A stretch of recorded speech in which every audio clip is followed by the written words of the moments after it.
Mestre amado, Mestre amigo Jesus, que desça sobre nós uma centelha de luz, de amor, de esperança, de fé, de caridade em nossos corações. Pedindo a Maria Santíssima, Nossa Senhora, a Virgem Mãe Maria Santíssima, Maria de Madalena, que são exemplo de renúncia e de amor incondicional, que lance sobre nós o teu olhar maravilhoso, que nos envolva nessa noite de hoje com a grandeza do teu Espírito. Obrigada, Senhor, por cada momento da nossa vida. Obrigada por estagiarmos aqui no planeta Terra. Obrigada pela oportunidade maravilhosa que o Senhor nos concede. Obrigada pela vida. Abraçando a espiritualidade, abraçando os amigos espirituais, agradecendo a grande oportunidade de estarmos aqui reunidos em teu nome, deixando o nosso abraço sincero e especial, agradecendo a Deus, ao Pai, ao Filho e ao Espírito Santo. Amém. Jesus envia os mensageiros dele. É o Consolador. Está no capítulo 6 do Evangelho segundo o Espiritismo, parágrafo 6. Pode chorar, porque a dor ela foi consagrada no Jardim das Oliveiras, mas chorem, porque o anjo da consolação virá e virão secar suas lágrimas. E Jesus envia os mensageiros deles, e ele vem pessoalmente, né? Tem muita gente que está passando por um deserto de solidão, de tristeza, de depressão, de falta de ânimo. Deus nos coloca no deserto para que possamos crescer, para que possamos aprimorar o nosso conhecimento. Porque Ele vê que nós estamos rodeados de amigos, de alegria e de felicidade, errando ali no meio daquelas conversas, fazendo coisas que não são agradáveis a Deus. E Deus te retira para um deserto.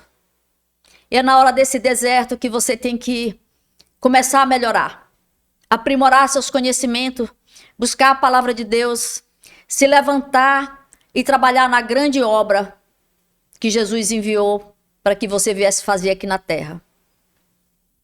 A fé é uma palavra que significa confiança, significa credibilidade e significa crença. Então é preciso ter credibilidade diante da fé. E no capítulo do livro O Consolador, psicografado por Chico Xavier, na questão 354, ele fala o seguinte: conseguir a fé é alcançar a possibilidade de não mais dizer eu creio, mas afirmar eu sei. E aí eu entro na questão do Livro dos Espíritos, que é a questão 535, que é uma pergunta. Quando nos acontece alguma coisa feliz, é o nosso espírito protetor que devemos agradecer? Agradecei primeiramente a Deus. Sem a permissão de Deus, nada se faz. Os bons espíritos são apenas agentes de Deus. O que aconteceria se eu não agradecesse? O que acontece aos ingratos. Resposta do Livro dos Espíritos. Eu não estou escrevendo nada aqui. Entretanto, há pessoas que não oram, que não agradecem e são muito felizes. E vivem muito bem. E tudo para elas sai muito bem. Sim. Mas é preciso ver o fim, pois pagarão muito caro essa felicidade passageira que não merecem, porque quanto mais tenham recebido, terão que restituir, terão que prestar contas. Perfeito. Então quer dizer que, às vezes, com a nossa visão limitada, a gente vê, compara só a única vida, o imediatismo ali, né? E aí, às vezes, você vê, né? Pô, a pessoa é religiosa, vamos dizer assim, tá sempre orando, sempre buscando e tá com sofrimento, com dificuldade. E às vezes tem outros que não ligam para essa questão da espiritualidade, não se dedica ao bem de alguma forma e parece que tudo dá certo, que a vida tá tranquila. Então aí o que diz é que a gente não tá vendo o após, né? Não tá vendo o que vai acontecer depois. E tem um livro que eu li, até o Vinha do Luz, eu não sei que capítulo foi, mas eu li essa semana que o Chico Xavier fala assim, Quem não passou ainda pela prova terrível do pesadelo, dos enganos, aguarde, porque vai passar. Porque se tá tudo bem, aproveita. Porque você vai ter sua prova também. Entendeu? Então, ele fala para que a gente possa se preparar espiritualmente. Porque quando você tá preparado espiritualmente, que vem algo muito forte, e você vai chorar, você vai ficar triste, mas você vai se questionar também. Mas por quê? Né? Porque é necessário quitar algumas parcelas que estão atrasadas. E é doloroso pagar essas parcelas. Então é por isso que Deus fala assim, olha, você vai para o deserto, para que você possa crescer, melhorar. E você estando no deserto, você fala assim, bom, eu tenho que fazer alguma coisa. Eu vou procurar estudar, já que todos me abandonaram, já que ninguém mais liga para mim, porque você fica no verdadeiro deserto, ninguém te procura mais. A solidão, né? A solidão. E para que você possa estar abastecido, é melhor você estudar. Muito, muito. Porque enquanto as pessoas estão lá fora rindo e aproveitando, você está abastecendo seu espírito. E daqui a pouco você está em pé. Tem uma passagem na Bíblia, que acho que é no Salmo 41, que fala assim,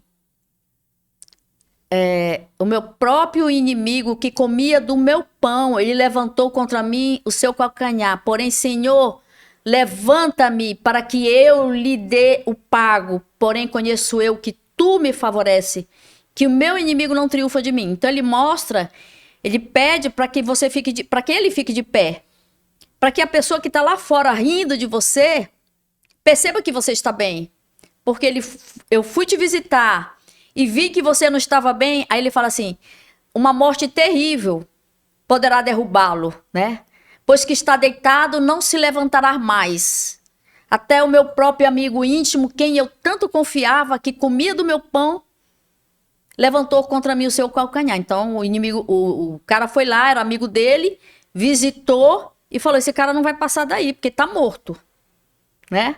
Mas também não deu nenhuma esperança para ele. Então, Senhor, levanta-me para que eu lhes dê o pago. Então ele pede para que ele esteja de pé diante da presença do inimigo. E é interessante que diz que é uma pessoa próxima, né? Que é uma pessoa próxima. Que comia geralmente comia comigo, junto do meu pão, e levantou contra mim o seu calcanhar. Então, você vai para o deserto e todos vão esquecer de você. Ninguém te manda uma mensagem de bom dia, uma flor, um coração, um oi. Aí você fala assim, vamos fazer o seguinte, abastecer o espírito. Abastecer o espírito é a melhor saída. Agora, o que fazer para me manter a fé nesses tempos tão difíceis que nós estamos vivendo? Alimentar-se da palavra. E o apóstolo Paulo fala em Romanos, capítulo 10, 17, que a fé é pelo ouvir. E o ouvir é pela palavra de Deus. Então, nós temos que nos alimentarmos de coisas boas, de uma boa música, de uma palestra, de um bom ensinamento, de estudos, né? E ele fala assim, o segundo, como fazer para que eu possa viver nesse momento de difíceis? Entregue o controle da sua vida para Deus. E para você conseguir descansar em Deus e dar esse controle na mão dele, é um verdadeiro ato de fé. Tem que exercitar todos os dias. Então eu tenho que me exercitar todos os dias para pegar o evangelho e começar a ler. E grifar, entender, passar para o caderno. Porque hoje em dia ninguém faz mais isso, né? Vai direto para o computador. Mas é muito bom escrever, porque quando você escreve, você vai abrindo um espaço para a mente, saindo daquelas memórias que estão escondidas, que tem gente que é muito inteligente, mas está com a memória totalmente empilhada de coisas ruins, e o que tá bom tá lá no fundo. Então, tem que fazer uma boa limpeza, né? E aí, tenha uma vida de oração. Como que eu vou ter uma vida de oração? Agradecendo o alimento, agradecendo a Deus quando você acorda. Obrigada, Senhor, por este amanhecer maravilhoso, por eu conseguir colocar meus pés no chão. Obrigada por esses pés maravilhosos, pelas minhas pernas que estão em movimentos. Obrigada pelo amanhecer, obrigada pela vida, pelo pão. É uma prece. Obrigada. Sair de casa, pedir a cobertura de Deus. Senhor, me acompanha, onde eu andar, que o Senhor ande comigo, onde eu pisar, que o Senhor pise comigo, por onde eu entrar, que o Senhor esteja comigo. Porque quando você sai, acontece tanta coisa no trânsito, no percurso. Às vezes tem gente que tropeça e cai antes de chegar no trabalho, né? E nem sabe por quê. Não teve tempo, saiu correndo, não orou, não agradeceu e nem caminha orando. Deitar agradecendo. Vou viajar. Entra todo mundo no carro, se arruma, desliga o carro. Querido Mestre Jesus, estou indo para São Paulo, eu e minha família. Permita que esse percurso todo seja abençoado pela tua presença. Mestre, meu Pai Celestial, tira os obstáculos que estão no caminho, tira as dificuldades, as adversidades, permita que possamos chegar em paz na ida e na volta. Muito obrigada. Amém. Todo mundo orou. Todo mundo se concentrou naquele momento. Em Isaías 40, 28, ele fala que os que esperam no Senhor não se cansam e não se fatigam. O Senhor dá vigor àquele que está cansado, ele multiplica as forças àquele que não tem nenhum tipo de vigor. Mas os que esperam no Senhor, eles renovam as suas forças e subirão como asas, como águia, que correrão e não se cansarão, porque esperam no Senhor. Em Jeremias 33, 3, clama a mim, e eu responderei a você. Eu vou lhe mostrar coisas grandes, maravilhosas que você não conhece. Então, clama a mim. Tem que clamar ao nosso Deus, né? Em Tiago, capítulo 3, 26, ele fala assim, assim como o corpo sem o espírito está morto, também a fé sem obra está morta. Então, a fé ela tem que ser exercitada. Ela tem que ter obra, ela tem que trabalhar. Eu vou pedir aqui. Eu vou pedir para Deus para me dar uma casa grande, com 3 quartos. Olha o meu sorriso. Eu estou imaginando, eu estou criando. Eu estou criando esse pedido. Eu tenho que criar esse pedido todos os dias. Eu vou desenhar a casa dos meus sonhos. Eu vou desenhar meu carro, meu local de trabalho. As coisas chegando. A casa pintada de amarelo. As pessoas chegando. A família. O meu carro. O meu local de trabalho. Esse eu estou pedindo. Eu estou orando a Deus. Mas eu estou orando, exercitando isso aqui, o que eu quero, que eu estou pedindo. Mas eu tenho que trabalhar. Porque eu não posso só pedir e ficar aqui sentado esperando. Porque é uma fé morta. Porque tem muita gente que fala, eu oro todos os dias a Deus, já está velhinho. Eu sei que ele vai vir. A fé que transporta as montanhas. Jesus veio ao encontro do povo, no capítulo 19, parágrafo 1, do Evangelho segundo o Espiritismo. Jesus veio ao encontro do povo, o homem aproximou-se dele, ajoelhou-se aos seus pés e disse, Senhor, tem piedade do meu filho que está no látigo e sofre muito. Uma hora ele cai no fogo, outra hora ele cai na água. Eu apresentei meu filho a seus discípulos e eles não puderam curá-lo. Jesus respondeu ao pai do menino, ó raça incrédula e perversa, até quando eu estarei com vocês? Traga o menino aqui. E Jesus, repreendendo o espírito mau que o acompanhava, o fez e pediu que se afastasse naquele exato momento. Então os discípulos vieram ter com Jesus, em particular, porque nós não conseguimos expulsar esse espírito? E Jesus respondeu, é por causa da pouca fé que possui. Pois eu digo em verdade, que se tiver fé do tamanho de um grão de mostarda, diria essa montanha, transporta-te daqui para lá, e ela se transportaria. Em Mateus capítulo 17, 14 a 19. Nos livros Mensageiro de André Luiz, no capítulo 35, quem tiver esse livro, André Luiz nos fala da semente de mostarda. Ele nos fala que a semente de mostarda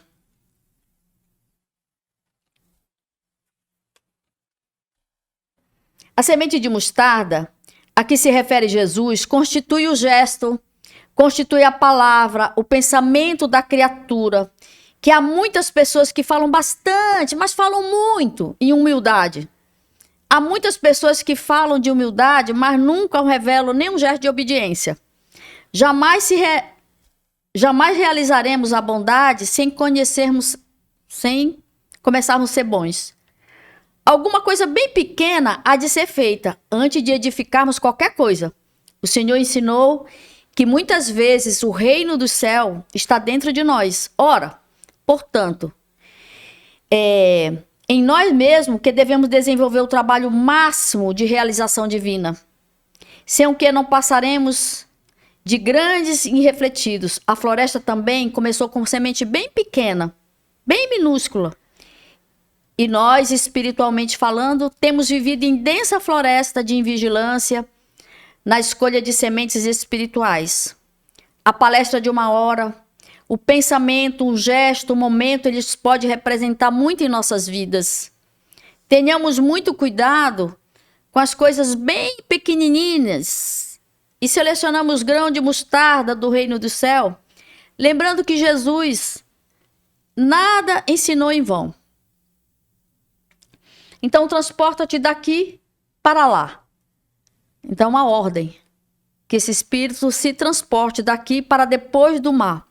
A montanha que a fé transporta são as dificuldades, as resistências, a má vontade do homem, os preconceitos, os interesses materiais, o egoísmo, a cegueira, o fanatismo, as paixões orgulhosas. São também montanhas que travam o caminho de todo aquele que trabalha pelo progresso da humanidade. Então, as montanhas que se transportam são as montanhas da dificuldade. Se está com dificuldade, meu amigo, tem que exercitar. Tem que exercitar. Não tem outra saída. Só orar não vai resolver. Tem que rezar, tem que ajoelhar, mas tem que levantar para poder transportar as dificuldades. Perfeito. E é para a gente fazer a nossa reforma íntima, se melhorar moralmente, não tem como fazer sem fé, né? Porque não. Fé é, como você disse anteriormente, fé é crer e compreender, né? E compreender. Então, se alguém fala assim, ó, tem que ser alguém melhor, mas se a gente não compreende nem como a gente vai fazer, por onde começar, por que é bom se melhorar, o que eu ganho sendo uma pessoa melhor, né? É aí que a gente começa a ir raciocinando, trazendo essa analogia, penso eu, da montanha, né? Transportar a montanha. Eu acho super interessante quando fala a fé que transporta a montanha. Aí a gente pensa que é só a fé que transporta. Não. As montanhas da dificuldade, da resistência. Tem gente que tem muita resistência em mudanças. Não quer mudar. Não quer melhorar. Acho que daquele jeito tá bom, mas ele quer vencer. Não tem como. Dizem assim, né? Que é resultados diferentes, mas fazendo sempre as mesmas coisas, né? Fazendo sempre as mesmas coisas. É impossível que a gente consiga um resultado diferente se a gente continuar fazendo sempre aquilo de forma igual, né? Tem que buscar conhecimento, tem que adquirir conhecimentos, tem que estudar, tem que aprimorar. Já tô velho, não tenho problema. Continua estudando. Continua buscando. Um tema atrás do outro, desenvolve algo, faz alguma coisa e vai tirando essas dificuldades, essas montanhas, né? Tem a fé, quando ela é forte, ela fornece a perseverança, a energia e os recursos necessários para vencer os obstáculos. A fé, quando ela é forte, ela fornece perseverança, a energia e o recurso para vencer os obstáculos. A fé que vacila, ela provoca em nós a falta de confiança de que se aproveitam os adversários. Os adversários se aproveitam. Quando você fala, eu não tenho fé, o cara chega atrás de você e fala, eu também não. Então deita. Deita que eu vou deitar com você. Ninguém acredita nisso. Mas tem muita gente sem força, sem coragem de sair. Por quê? Tá sem fé e o adversário fala, é isso mesmo que eu quero. E nós estamos cheios de cobranças. Tem adversário aí de todas as formas. Ele fala, então deita, que eu vou deitar com você, você não vai sair daqui. E você se sente amarrado. É como se fosse assim, como se o nosso corpo, nosso espírito fosse um templo, né? Nossa moradia. É um templo sagrado. E aí, sem a gente exercitar a fé, a elevar esse padrão vibratório, é como se fosse uma casa com as portas abertas para quem quisesse chegar, né? Os adversários estão aí. Fala assim, ó, a fé que vacila, ela provoca em nós a falta de confiança de que se aproveita os adversários que devemos combater. Então, peraí, adversário, eu não vou ficar deitado. Eu vou procurar um trabalho. Você vai ter que se esforçar. E ainda mais, a fé que vacila, ela não procura os meios de vencer, pois ela nem sequer acredita na possibilidade de vitória. Não é interessante? A fé que vacila, ela não procura os meios de vencer, porque ela nem sequer acredita nas possibilidades de vitória. Então ela fala assim, eu nem vou me exercitar, porque eu sei que eu não vou conseguir. Já tá falando que não vai. Verdade. Ele não tem fé nenhuma. Ah, eu nem vou, porque eu sei que não consigo. Eu nem vou, que o cara nem vai abrir a porta. Arrisca, bate lá. Sim. Mó cara de pau, né? Bate, o cara vai falar, não posso te receber. Tudo bem. Mas bate na outra, né? Eu nem vou. Porque a fé que vacila, ela procura os meios... A fé que vacila... Ela não procura... Ela não procura os meios de vencer. Pois ela nem sequer acredita, né? Trazendo uma analogia aí, né? Vamos supor, o homem, ele se usa de modificar o campo material através das mãos e das ações, né? Agora, o espírito é através do pensamento. Só que nós somos espírito. Somos espíritos nós estamos na carne. Talvez a gente tenha um pouco mais de limitação do que um espírito totalmente desprendido da matéria. Mas isso não diminui, né? Então a gente pode compreender os milagres, né, que Jesus fez, que a gente vê que não milagre, hoje a gente compreende, né, de uma forma equivocada a palavra milagre como se fosse algo impossível. É uma ação magnética. E não é, né? Milagre vem de miraculos, né, de miraculoso, que na verdade é aquilo que a gente ainda não pode compreender como ocorre, mas é uma lei natural. Então, quando você estava falando da passagem ali que tá tendo a tempestade e chamam Jesus, a gente vai morrer, você não tá preocupado, né? O barco aqui nessa tempestade. E ele vai e acalma a tempestade. Fala, que homem é esse que acalma a tempestade? Para nós, sem o conhecimento, sem essa fé raciocinada, a gente vai falar que ou não vamos acreditar no que está escrito, ou vamos falar que é milagre, porque é fora da nossa concepção. Mas se a gente estudar e compreendendo a questão, como você está dizendo, né, dos fluidos, do magnetismo, a gente vai entender que ele nada mais fez, que ali o nosso olhar humano talvez não capte, não veja, ele só atuou de forma fluídica e magnética no campo material ali ao seu redor, né? Existem pessoas que trabalham muito com magnetismo, né? Aquela força do magnetismo de fazer e acontecer, né? Então, pessoas que, por exemplo, que benzem, né? Pessoas que são benzedeiras. Você vai lá e a benzedeira, só com aquele galinho ali, é só para que ela tenha um galinho, né? Mas é o poder magnético dela que tá agindo. É a vontade, é o querer, né? É o fluido que tá com ela, que tá agindo, né?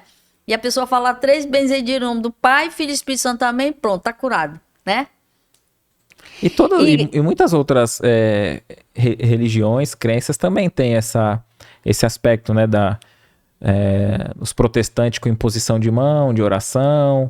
Ele fala, parta-te daqui, não volte nunca mais. O cara não volta porque ele fica com medo, entendeu? A messiânica é como, Kaique, que chama? A messiânica é jurei. Aplicar o a jurei. A aplicação do jurei, que é através de uma intensidade de luz, né? Que então, e a gente compreende que é uma lei natural, né? Tá para todos, né? Que queiram agir, né? Em Marcos capítulo 9, 23... tudo é possível àquele que crê. Em Lucas 18, 35, chegando Jesus em Jericó, a entrada de Jesus em Jericó. Em Lucas 19, capítulo 19, versículo de 1 a 10, é a entrada de Jesus em Jericó, a chegada de Jesus em Jericó. No Evangelho segundo o Espiritismo, está no capítulo 16, parágrafo 4. Jesus entra em Jericó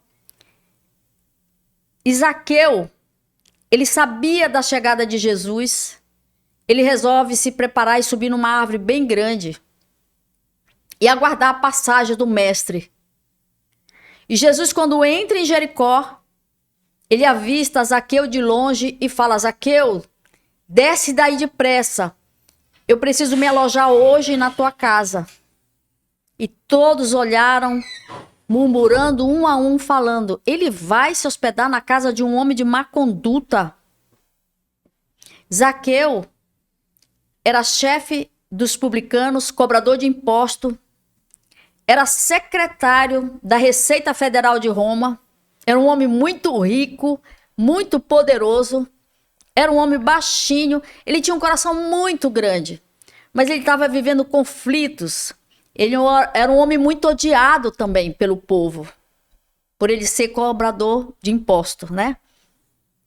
Então, Jesus pede para que ele prepare, para que ele possa se alojar. Zaqueu desceu depressa, como eu desceria também rapidamente de qualquer lugar, e arrumou a casa para receber Jesus. E Jesus entra ali, ele se ajoelha e fala: Senhor, eu dou a metade dos meus bens aos pobres, e se eu fiz mal a quem quer que seja, eu pago 4 vezes mais. Eu também posso pedir: Senhor, eu errei muito nas minhas existências passadas e errei nessa também, né? Se eu fiz algo que prejudicou tanta gente assim, me ajuda para que eu possa fazer alguma obra maior e possa quitar essas dívidas através da caridade, através do amor, através de alguma responsabilidade maior. E Jesus falou para Zaqueu: Zaqueu, essa casa hoje recebeu a salvação, porque você também é filho de Abraão. Eu vim para procurar e salvar o que estava perdido. Jesus sabia da entrada dele em Jericó, sabia que ele ia encontrar com Zaqueu, porque o pai conhece o filho, ele sabe a condição do filho, e ele falou que ele era filho de Abraão, então ele tinha linhagem com Abraão, né? A linhagem dele era com Abraão. Então ele fala: eu vim para salvar, para procurar o que estava perdido. Então ele sabia da existência, do sofrimento do Zaqueu, sabia do comportamento do Zaqueu, e ele mudou a vida do Zaqueu naquele dia. E tem a passagem de Jesus em Jericó, na saída, em Lucas 18:35, que é o cego Bartimeu, que se destacou muito, né? Porque depois de ler, eu fiquei sabendo que em Mateus capítulo 20, 29 e 34, Jesus não curou só o Bartimeu, ele curou na saída 2 cegos, mas o que mais se destacou foi Bartimeu. Bartimeu saiu em Lucas 18:35 e saiu no capítulo de Marcos, capítulo 10, 46 e 51. Então, quando Jesus estava saindo, aquela multidão seguindo Jesus, ele começa a gritar: quem está aí? É Jesus de Nazaré. Ele começa a gritar. Mas por que ele começa a gritar? Porque o Bartimeu, ele tinha cegueira material, mas ele tinha o olhar espiritual. Ele conseguia saber de Jesus. Ele sabia como era Jesus. E ele começou a gritar, porque ele sabia que Jesus não ia deixar ele sem resposta. E todos empurrando ele, falou: não, para de barulho, não incomoda o mestre. E ele gritava: Jesus, filho de Davi, tem misericórdia de mim. E Jesus pergunta a um dos seus discípulos: vai lá, traz o homem aqui. Só que Zaqueu, ele tinha naquela época a capa que todos os séculos tinham de proteção, de pedinte, que tinham que ter uma capa. Ele não pensou 2 vezes, ele largou aquela capa dele e foi atrás do mestre, porque ele sabia do efeito que ia ter o encontro com o mestre. Ele não pensou: eu tenho que pedir bens materiais. Não, ele só queria enxergar. Porque ele tinha visão espiritual. Ele só era cego materialmente. Tanto é que ele se destaca na Bíblia em Lucas, em Marcos e em Mateus. Então, só em Mateus que eu descobri que Jesus curou 2 cegos na saída de Jericó. Entendeu? Está em Mateus capítulo 20, 29 e 34. A fé raciocinada, ela não rejeita a razão, ela prende-se à verdade, é fé inabalável e só é aquela que pode encarar a razão face a face em todas as épocas da humanidade. A fé raciocinada é baseada no estudo, na compreensão das ideias. A ciência, a religião São duas alavancas inteligentes que ajudam a inteligência humana. No capítulo 19, parágrafo 11 do Evangelho, a fé, para ser proveitosa, ela deve ser ativa.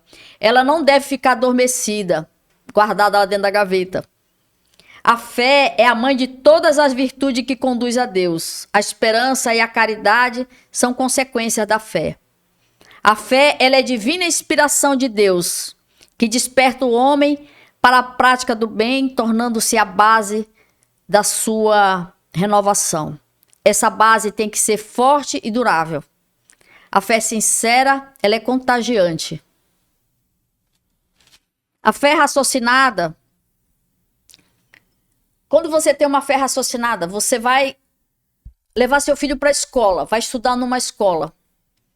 Aí você vai lá conhecer a escola, você vai conhecer todo o movimento da escola, a professora, os coordenadores, qual é o sistema da escola. Você vai ver que seu filho está seguro, você estudou todo aquele processo. Quanto tempo ele vai levar para ir, quanto tempo ele vai levar para voltar. Então eu vou falar, vai com Deus. É uma fé raciocinada, porque eu estudei todo esse percurso e sei o que vai acontecer lá com meu filho. É uma fé raciocinada. E a fé raciocinada, no livro Os Mensageiros de André Luiz entra em um dos pavilhões aonde ele vai fazer os estudos dele, né? E ele fica surpreso, profundamente surpreso com tudo que apreciava nos pavilhões. Onde se abrigava ali mais de 2.000 homens que dormiam rígidos, cadavéricos, prostrados. Diversos servidores dedicados atendiam aquela orientação de Alfredo Ismalha, providenciando recurso aos irmãos infelizes de acordo com suas necessidades, dando alimentação líquida, medicamentos, água fluidificada, passe e, em alguns casos, até o sopro curador. Aumenta mais um pouquinho aí que tá muito frio. Até o sopro curador. Aí, o instrutor fala pro André Luiz assim: eles dormem porque estão magnetizados pelas próprias concepções negativistas. Eles permanecem paralíticos porque preferiam a rigidez do que o entendimento.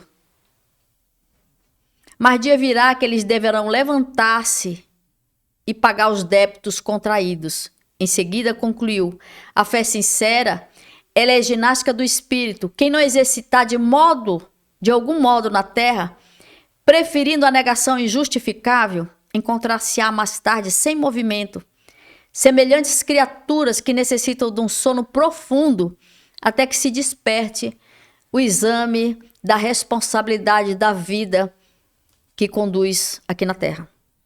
Então, aqui ele fala aqui da fé raciocinada, que através do estudo, dessa compreensão, desse entendimento que existe essa vida após a morte, e de que você pode ir para um lugar bom.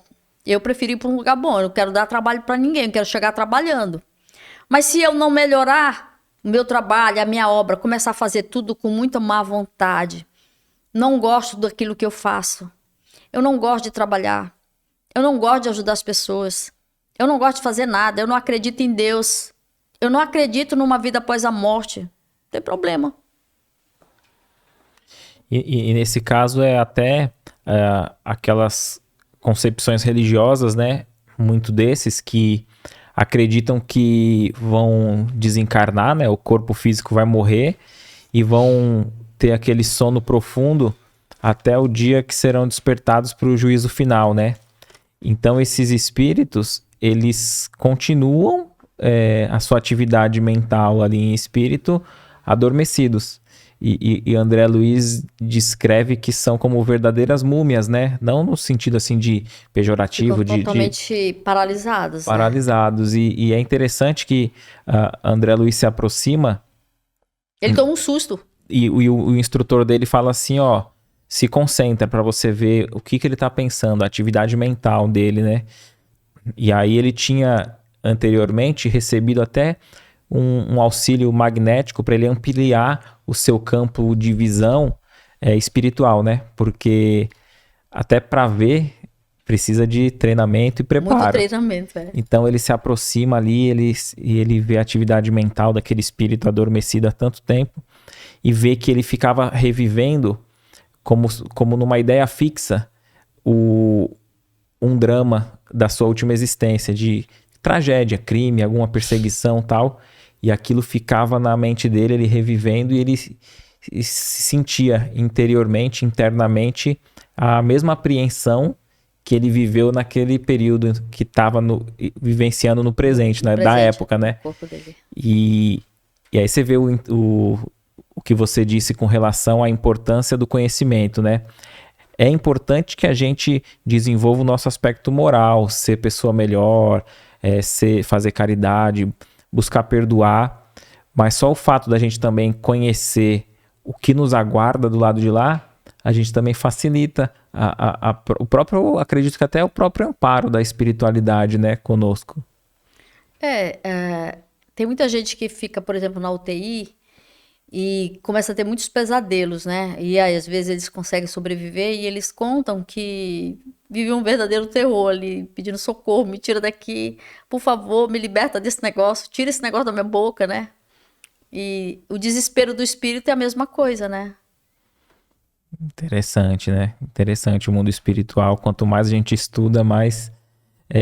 não que a gente queira constatar brevemente, né? Acho que a gente, por mais que a gente estude, queira ir para um lugar bom, né? Hoje em dia o que ficou mais conhecido a colônia espiritual é o nosso lar, né? Porque ficou conhecido, mas tem várias colônias, a né? colônia do Alvorecer, a colônia da caridade, a colônia da fraternidade. Mas aí as pessoas falam assim, eu quero ir para uma boa colônia, mas não precisa ser tão rápido, né? Não precisa ser agora, né? Não precisa ser agora. Ninguém quer ir. Às vezes lá até é bem melhor do que isso aqui, né? Mas a gente não quer ir. A gente quer ficar por aqui, enrolando no meio de campo. Sim, né? Sim. É indispensável que a caridade do cristão fiel abunde em conhecimento elevado. E o apóstolo Paulo fala que a caridade jamais se acaba. Na primeira carta aos Coríntios, no capítulo 13, versículo 8. A caridade jamais se acaba. E quando ele fala isso, Chico Xavier escreve que a caridade jamais se acaba. Ele responde que o amor ele é inextinguível, que a caridade jamais se acaba. O bem que praticares em qualquer lugar será teu advogado em toda parte. Olha que maravilhoso. Então você praticou muitos bens e você está cheio de advogado em toda parte. Porque não, peraí. Fez bem, né? Praticou muito bem, porque o bem que praticares será teu advogado em toda parte. Pelo amor que nos eleva, o mundo se aprimora, ama, pois em Cristo Jesus e alcançarás a glória eterna. Aqui, da outra vez que eu vim, uma moça falou assim, o que eu posso fazer da minha missão, né? Então eu tenho que me perguntar, o que sou eu hoje, né? O que eu posso fazer para melhorar a minha vida? O que eu posso ser nesse planeta que eu posso fazer que ninguém mais sabe? O que eu posso ser? O que me facilitaria a minha vida, a minha missão, meus empreendimentos? O que eu posso fazer para melhorar tudo isso? Ô Deus, o Senhor pode me mostrar? O que eu posso fazer para melhorar?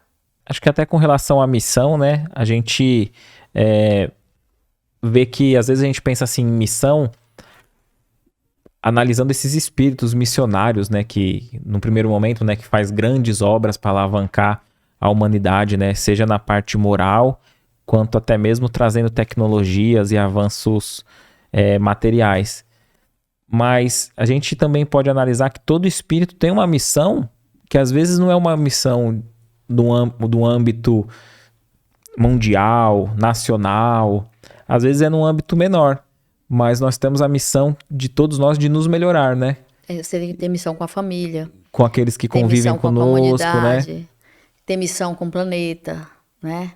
De não estragar com o planeta, de ver o planeta melhorar. Quando se fala em planeta de regeneração, nós temos que pensar na melhoria do planeta, não jogar coisas na rua. O básico, né? O que parece básico, tudo mas... que parece que não é tão pequeno, né? No capítulo 4 do livro Nosso Lar, eu já repeti isso aqui várias vezes, André Luiz fala assim, eu não poderia supor que me seria pedido contas de episódios tão simples, tão insignificantes, né? Coisinha tão, poxa, mas eu nem imaginava que isso, né? Jogar um cigarro ali na rua, ou jogar uma caixa de fósforo, chutar, Maltratar alguém, né? maltratar alguém, falar uma palavra atravessada, receber alguém com aquela cara de ironia. Às vezes até na casa espírita acontece, a pessoa não vai com a sua cara, te recebe de cara fechada, você dá boa noite, a pessoa nem te responde. Tem que fazer que tipo de caridade que você está fazendo. Qual é a caridade que você está praticando, né? Nós temos que prestar muita atenção naquilo que nós estamos fazendo. Daquilo que você está falando, daquilo que você está pensando. Né? Quando você chega, por exemplo, em tratamento de desobsessão, você tem que pensar que aquele grupo que está na desobsessão também estão obsediados. E eles não pensam assim. Porque eles pensam que eles estão trabalhando naquele trabalho de desobsessão, tirando a obsessão de outro, mas deles não. Não sei se tem livro aí que eu já li, que o cara achou que estava tirando o obsessor de um e ele estava obsediado. Né? Sim, se eu não me engano, tem um livro, eu não vou saber o nome agora, mas é com reunião mediúnica com Arnaldo Rocha, o Chico Xavier, e no final eles traz um número de um resumo, né? Quantos espíritos foram atendidos, quantos aceitaram abandonar aquele desejo de vingança, e é um número até relativamente pequeno de resultado imediato, né? Nenhuma semente é perdida, a gente sabe disso, mas um número pequeno de resultado imediato. E muitos daqueles que foram acolhidos eram espíritos que estavam vinculados aos trabalhadores, realmente. Você fala assim, você vai para um trabalho de desobsessão, você tem que pensar. Eu tenho que orar para pedir a proteção para que o meu obsessor também seja tratado, né? Porque a pessoa pensa que ela tá lá num tratamento de desobsessão, tirando o obsessor de alguém. Aí você chega lá, você fala, caramba, eu que tenho grau mediúnico de ver, eu falo, caramba, eu tô fazendo o que aqui? Porque essa pessoa tá pior do que eu. Entendeu? Sim. E é interessante que às vezes a gente não pensa assim, né? Que se eu busco a melhoria, se eu busco fazer o evangelho no lar, se eu busco ser uma pessoa melhor, até aqueles espíritos que se vinculavam a mim acabam participando junto, né? Com certeza. Então, quando eu me melhoro, eles também têm que melhorar. Eles também melhoram. Então, também é uma forma de caridade, né?